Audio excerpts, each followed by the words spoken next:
Picture a Sunday morning. Ohio, 1943. A small girl stands in a hallway, barely tall enough to reach the closet shelf above her. On that shelf sits a round white hat box. Pink lid, a little worn at the edges. She presses her palm against it, just to feel it. Inside is her mother's church hat, navy blue. A gross grain ribbon around the crown that smells faintly of new shoes, stiff and important. Her mother pins it on in front of the bathroom mirror, 2 bobby pins, one on each side, and then gives it one small pat. That pat said everything. It said, "We are ready. We are dressed. We are going out into the world." That was a language we used to speak. And somewhere along the way, we forgot every word of it. For most of human history, a hat wasn't an accessory. It wasn't a fashion choice. It was simply part of being dressed, as automatic as putting on your shoes. Men wore them to the grocery store, to church, to pick up the children from school. Children wore them without being asked. And then, over the course of roughly 1 decade, it all quietly stopped. Most people today have no idea how deep that habit ran, or what it cost us to lose it. So let's go back, all the way back, to when the hat was simply part of being human, and follow the thread, slowly, to the moment it wasn't anymore. Before we get to why hats disappeared, we have to understand just how mandatory they were.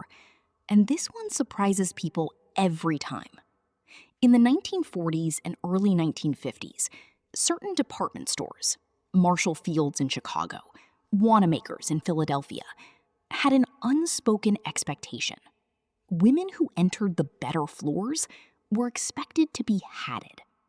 Not because anyone enforced it with a rule, but because the social contract was that clear. You could feel it if you weren't. A slight shift in how the saleswoman looked at you. A barely there pause. It wasn't cruelty. It was simply the language of the time. Being dressed meant being completely dressed. And a hat was the period at the end of that sentence. That's not a metaphor. That's exactly how people lived. Here's something worth sitting with. A middle-class woman in 1950 didn't own one hat. She owned several, and they were not interchangeable. There was the church hat, the everyday hat, wool for winter, straw for summer, a hat for traveling, a hat for shopping, a cocktail hat for evening occasions, and sometimes a veiled hat for mourning that lived in the back of the wardrobe, unworn but present. Each one had its place, its season, its occasion. We think of this as extravagance now, but many of these hats cost less than a good pair of gloves. They were made to last. Some were made at home, blocked and shaped on a wooden form that sat in the sewing room. The variety wasn't vanity.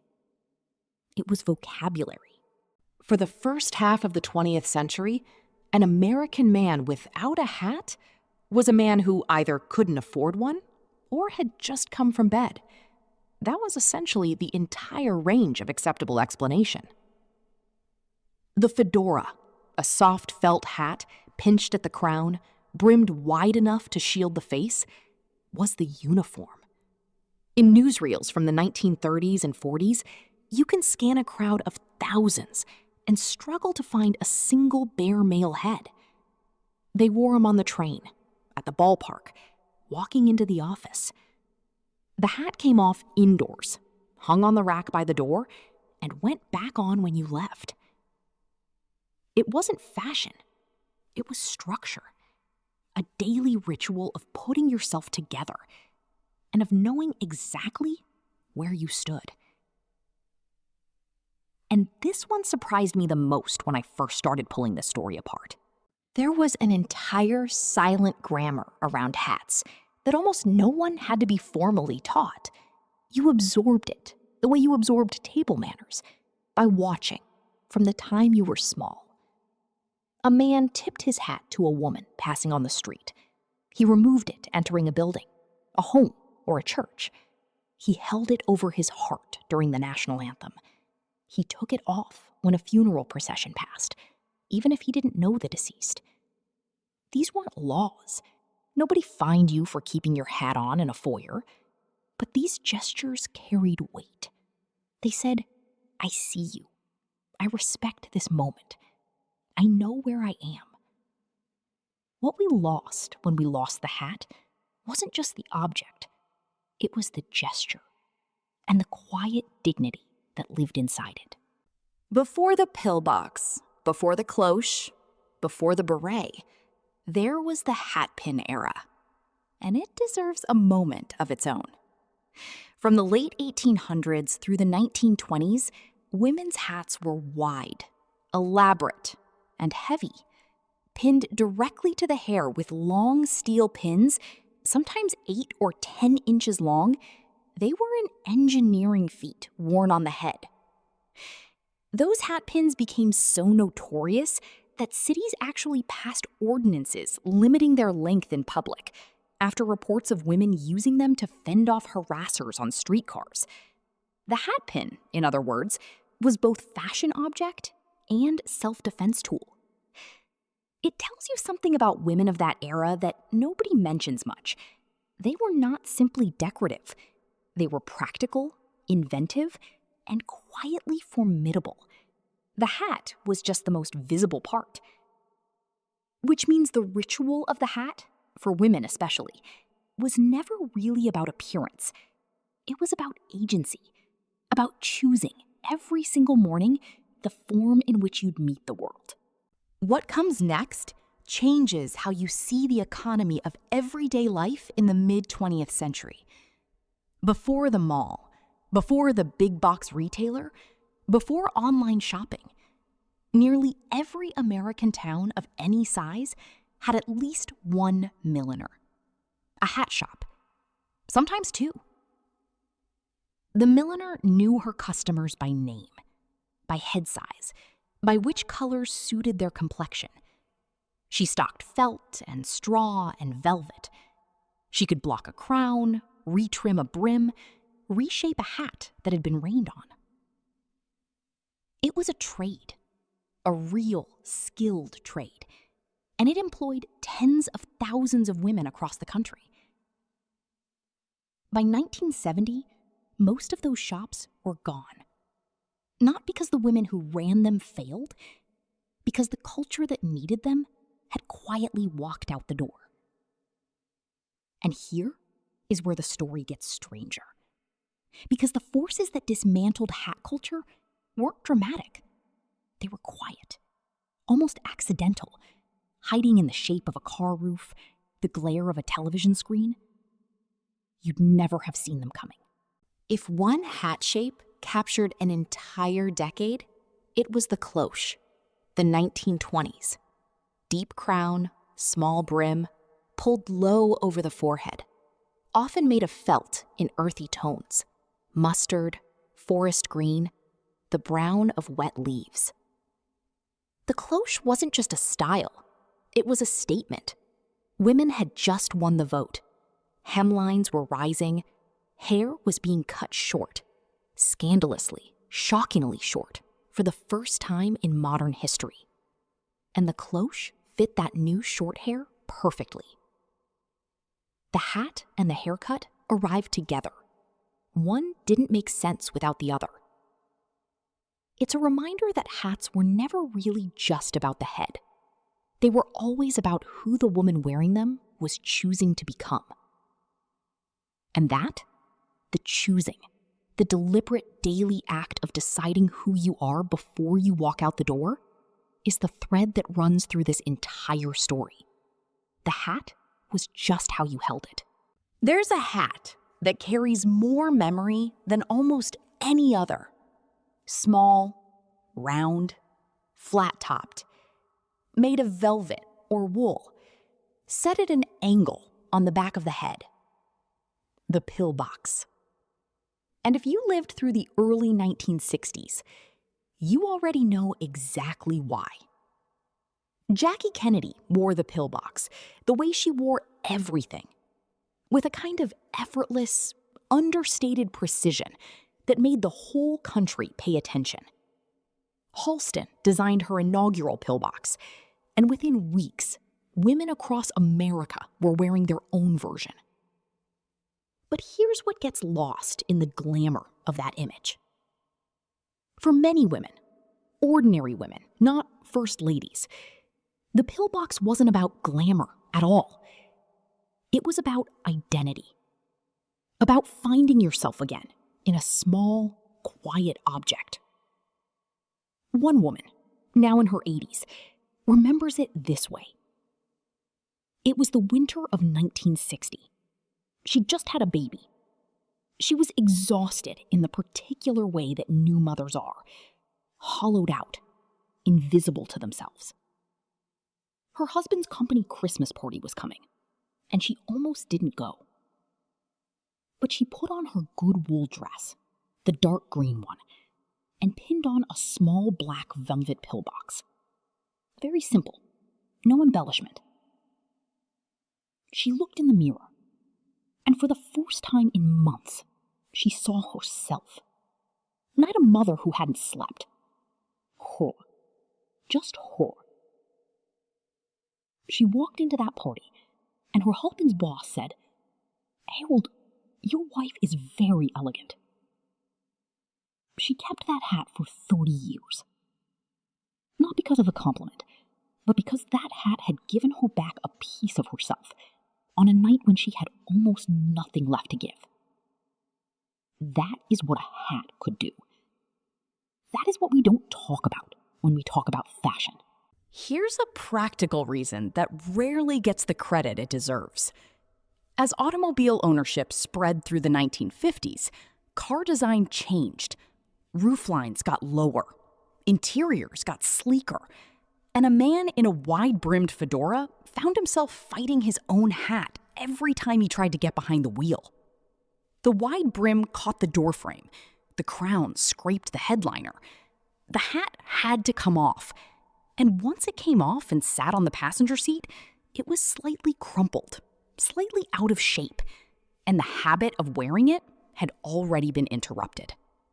It sounds almost too simple to matter, but habits break at the edges, in small moments of friction. The car was one of those moments. And once men started leaving their hats in the car, or at home, the daily ritual began to slip. Small inconveniences, repeated 10,000 times, remake a culture. But if the car nudged the hat off men's heads, something else was working on the imagination, quietly, every evening, in the blue light of the living room, and that one is harder to see coming, even now. But what comes next shifted how I think about the whole story. By the mid-1950s, television had arrived in American living rooms, and television had a problem with hats. Hats cast shadows on faces. They made close-up shots complicated. The brim interrupted the light. So television personalities, and increasingly movie actors, appeared bareheaded, week after week, in living rooms across the country. The screen became the mirror people measured themselves against. And in that mirror, the most admired, the most successful, the most modern people were not wearing hats. Not as a statement, not as a rebellion, just they weren't there. An absence, repeated often enough, becomes normal, then expected, then the standard. The hat didn't disappear in a single moment. It faded, the way a photograph fades, slowly, almost imperceptibly, until one day you hold it up to the light and realize the image is nearly gone. There is one date that historians of fashion point to again and again. as a turning point. January 20th, 1961. Inauguration Day. John F. Kennedy. The outgoing president, Dwight Eisenhower, wore a top hat. Kennedy arrived bareheaded, young, sharp-featured, coat open despite the January cold. He had brought a top hat. He did put it on briefly during the ceremony, but in the photographs that circled the world, in the image that lodged in the collective imagination, Kennedy had no hat. He didn't do it to kill the hat industry. He was simply being himself. But he was also the most photographed man on Earth.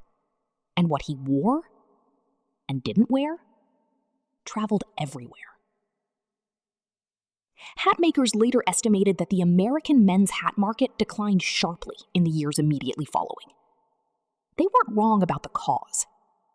They were just wrong to think one man did it alone. Kennedy was the signal, not the source. The culture had already been leaning in that direction for years. He just made it visible.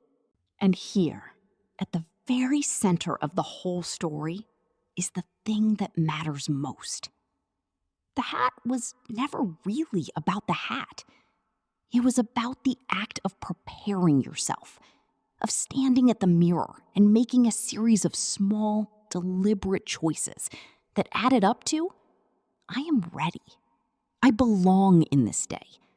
I am going somewhere that matters. Getting dressed, when it included a hat, had a finality to it, a completeness. You pinned the hat, you gave it a pat, and that was it. You were done.